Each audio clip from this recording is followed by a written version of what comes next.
cannot stand this much gushing in one room. How am I going to train her to stop this? All she's got to say, Bob is here. Okay, you want stories? You want autographs? Okay, we'll do it. And just teasing her. I think we missed this by a day. Yesterday was the 13th. Today's the 14th. And we have the 13th on the 14th. How do you do that? I do enjoy your comment about you're doing the scavenger hunts with GPS. I was waiting for her to say, what does GPS stand for? That stands for Gurr Positioning System.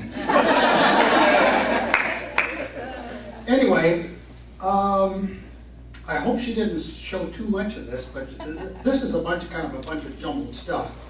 Now, normally, anybody who knows me knows that normally I would do an interview where you're taught never to look at the camera. You always look at the eyes of the interviewer. So for years and years and years, I never looked at the camera. Anyway, she shows up with a camera guy, and they set up all this complicated, expensive-looking stuff in my backyard, and no script, no warning, no nothing. I mean, she is so professionally unprofessional that this is it's really a very startling thing. Anyway, she said a couple of words about, well, just start in. And, well, there was no script, there was no interview, no questions, absolutely nothing. This was totally different from all the previous, 10, 15 years of doing this. So I kind of looked at her, and I looked at the cameraman, and I just thought, I'm going to get her at last.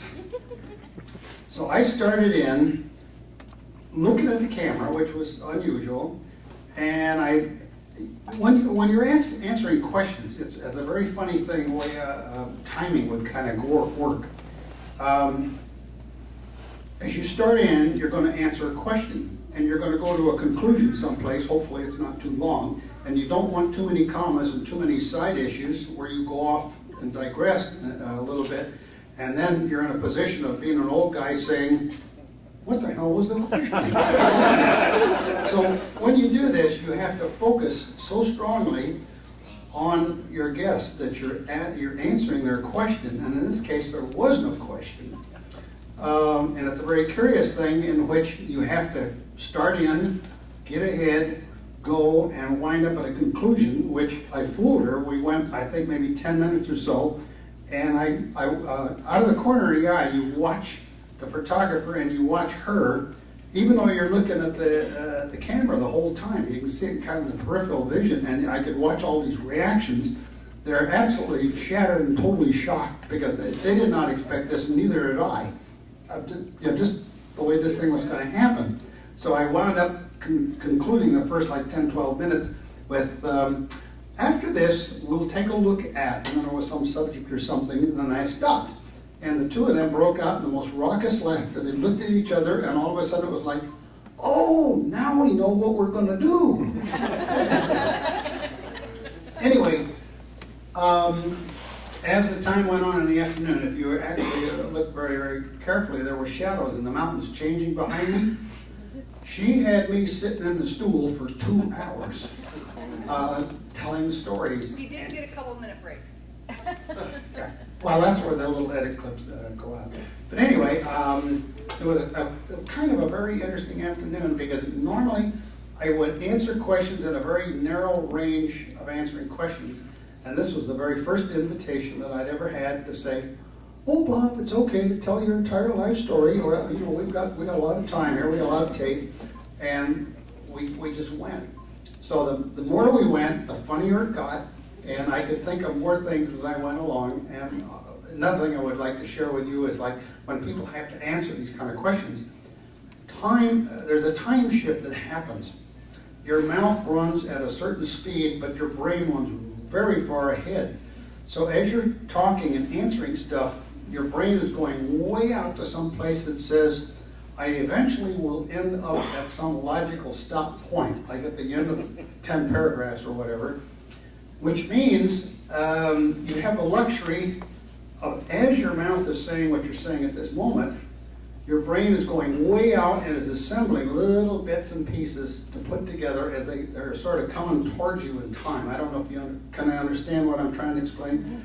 It's a very strange time shift kind of thing.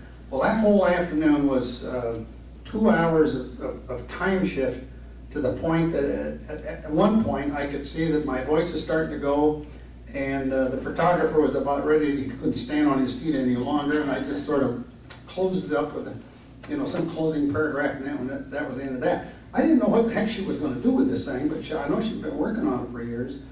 And then she sent me a little bit of kind of a work DVD sometime in the past year, and I thought, this lady's crazy. She's really working hard on this darn thing. So anyway, it was interesting to see a few little clips here, but I hope she didn't show too much that you don't want any more of that. But if you can withstand more stories, there is, what do you got, 2 hours? An hour and a half is what we... Okay, she chopped it down. Okay, there's an hour and a half. We have bonus features for later. Well, you know how DVDs work. But anyway, it is the only time I've ever sat down and tried to explain everything I ever saw from the time I was a little kid, and try to explain these little waypoints. Why did you do this and why did you do that?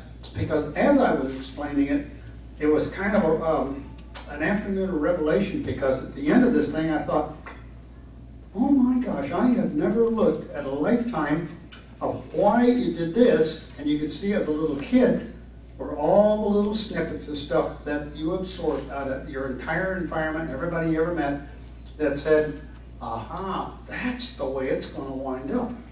So the end result was, it was kind of spooky to see this tonight. Kind of scary in a way, because most people, if you're videotaped, you don't like what you look like, what you sound like, and everything.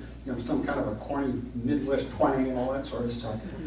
But I do want to remind you that, her gushing aside, I am plain old Bob. I don't recall ever changing anything about me from the time I'm a bratty little kid up to the time I'm a bratty old guy.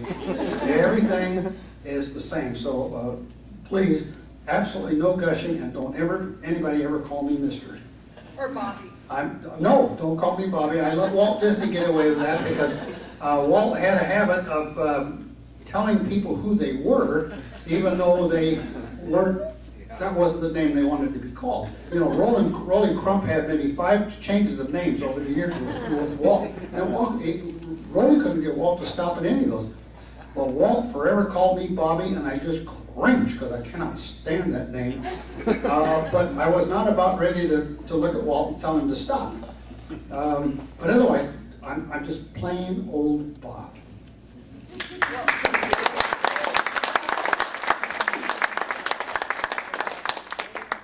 Well, does anybody have any questions for plain old Bob?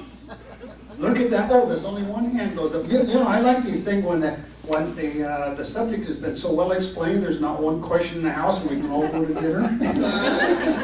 What do we got? We got 15 minutes at least here. Your question, sir. I was very fortunate to see the Disneyland 50th exhibit that started out at the Oakland Museum. Apparently, it's touring around the country. It's